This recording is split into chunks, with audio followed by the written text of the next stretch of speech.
మొట్టమొదటి factory outlet మన Mukunda jewellers లో అన్ని జ్యువెలరీ పై ఉన్న వ్యాట్ కేవలం 2 to 12% మాత్రమే. No making charges. విచ్చేయండి ముకుందా జ్యువెలర్స్. మా నూతన బ్రాంచెస్ ప్రారంభం అతి త్వరలో జూబ్లీ హిల్స్ మరియు వైజాగ్. ఈ రోజు ఆంధ్రప్రదేశ్ ప్రభుత్వం నిర్మిస్తున్న నిర్మాణం తలపెట్టిన నిర్మాణం చేయాలనుకుంటున్న పోలవరం నల్లమల్ల సాగర్ ప్రాజెక్టుపై తెలంగాణ ప్రభుత్వం మా అబ్జెక్షన్స్ తెలియజేస్తూ సుప్రీంకోర్టులో రిట్ పిటిషన్ దాఖలు చేయడం జరిగింది. పోయిన మండే కూడా హియరింగ్ అయింది, మళ్ళీ ఈ మండే కూడా హియరింగ్ అయింది. అయితే supreme court chief justice of India Suryakant గారు, అదేవిధంగా జస్టిస్ బాగ్చి గారు తెలంగాణ ప్రభుత్వం తరఫున వాదనలు వినిపించిన మరి అభిషేక్ సింఘ్వి గారి వాదనలు విన్నాడు. అదేవిధంగా మరి ఈరోజు తెలంగాణ ప్రభుత్వం తరఫున సింఘ్వి గారు, అడ్వకేట్ జనరల్ గారు, సాత్విక్ గారు, మాజీ సిడబ్ల్యూసి చైర్మన్, ఇప్పుడు మా లీగల్ కౌన్సిల్ హోరా గారు, అదేవిధంగా శ్రవణ్ గారు, మేమందరం నేను కూడా కోర్టులో హాజరై మరి ఈ ఈ వాదనలో పాల్గొన్నాం.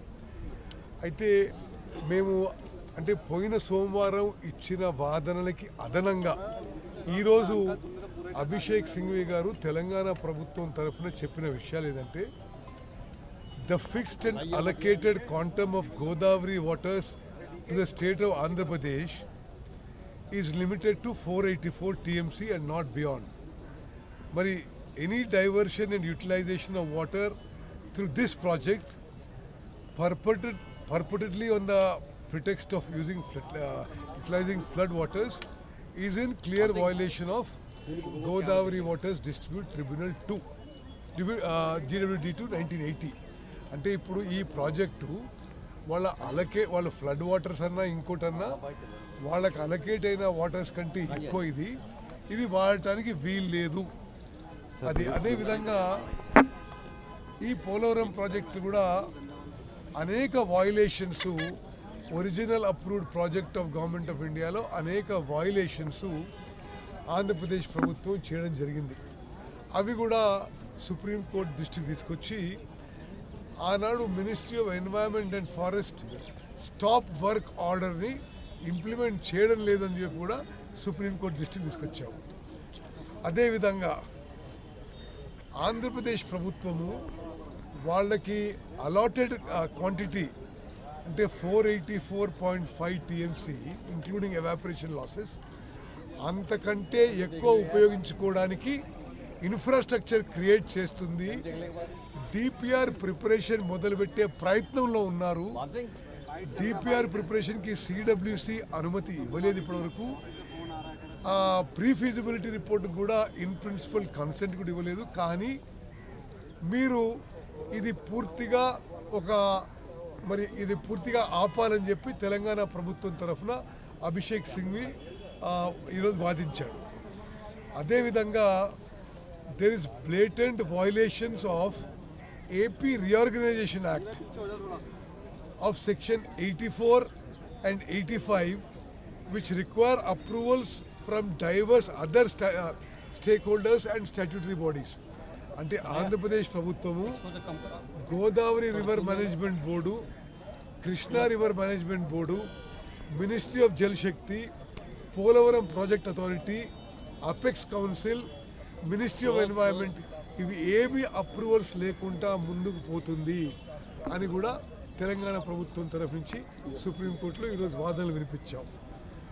అదేవిధంగా as per section 90 of AP Reorganization Act, central government is the only authorized body for seeking requisite clearances, including environment clearance or any other modification to the Polavaram irrigation project in any form. And the state of Andhra Pradesh has no right to alter the Polavaram irrigation project in any form. Ante Polavaram irrigation project ఏ విధంగా design చేయబడ్డదో ముందు దానికి అతీతంగా దానికి అదనంగా ఏమీ చేయడానికి వీలు లేదు. అది ఏపీ రీఆర్గనైజేషన్ యాక్ట్ కూడా ఉందని చెప్పి ఈరోజు మరి మేము సుప్రీంకోర్టులో వాదించాం. The deemed consent of Telangana to national project status is for the project status as approved by Godavari waters dispute tribunal and cleared by 95th TAC of MOGS held in 2009 and cannot be taken as consent for any such unauthorized substantial expansion. అంటే పోలవరం ప్రాజెక్టుకి ఏ విధంగానైతే original ఫామ్లో ఉందో దాని వరకే అనుమతులు ఉన్నాయి. దానికి ఏమీ మోడిఫికేషన్ చేసినా, ఆల్టరేషన్స్ చేసినా, ఎక్స్పాన్షన్ చేసినా ఏ అనుమతులు లేవు అని చెప్పి కూడా సుప్రీంకోర్టుకి తెలియజేయడం జరిగింది. దానికి దేనికి కూడా మరి అప్రూవల్స్ లేవు, అనుమతులు లేవు, సిడబ్ల్యూసి అనుమతించలే. తెలంగాణ ప్రభుత్వం మా అబ్జెక్షన్స్ సుప్రీంకోర్టుకు తెలియజేస్తున్నాము.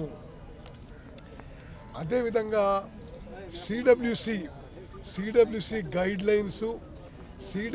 గైడ్ లైన్స్ కూడా ఈ పోలవరం నిర్మాణంలో అనేక గైడ్ లైన్స్ వయోలేట్ చేశారని చెప్పి కూడా సుప్రీంకోర్టుకి తెలంగాణ న్యాయవాది అభిషేక్ సింఘ్వి తెలియజేయడం జరిగింది.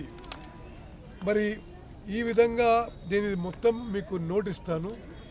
ఏ వాదనలపై అభిషేక్ మను సింఘ్వి గారు మరి along with advocate general Satvik, Vora and Shravan ఈరోజు సుప్రీంకోర్టులో మా అబ్జెక్షన్స్ పోలవరం నల్లమల్ల సాగర్ ప్రాజెక్ట్కి తెలియజేశాము.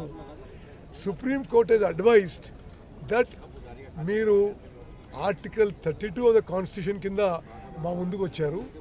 ఆర్టికల్ 32 బదులు మీరు ఆర్టికల్ 131 ఆఫ్ ద కాన్స్టిట్యూషన్ ఆ ఫామ్లో రండి, సూట్ ఫామ్లో రండి అని చెప్పి సుప్రీంకోర్టు అడ్వైజర్స్. దాని ప్రకారము మేము ఇమ్మీడియట్గా ఆర్టికల్ 131 ప్రకారం సూట్ వేసి ఈ ప్రాజెక్ట్ నిర్మాణంపై ఇంజంక్షన్ అడగబోతున్నాము. కానీ రెండు రాష్ట్రాలు చర్చల ద్వారా పరిష్కరించుకుంటామంటున్నారు. దాని మీద ఇప్పుడు ఇద్దరు ముఖ్యమంత్రులు వారి మాటలతో అందరం ఏకీభవిస్తున్నాం. అయినా సరే వాస్తవంగా ఆ ప్రాజెక్ట్కి సిడబ్ల్యూ అనుమతి లేదు, నీటి కేటాయింపు లేదు, ఏ అనుమతులు లేవు. కానీ మరి తెలంగాణ నీటి హక్కులు కాపాడుకోవడానికి మేము లీగల్ సేఫ్ గార్డ్స్ కూడా తీసుకుంటున్నాము. చాలా స్పష్టంగా తెలియజేస్తున్నా.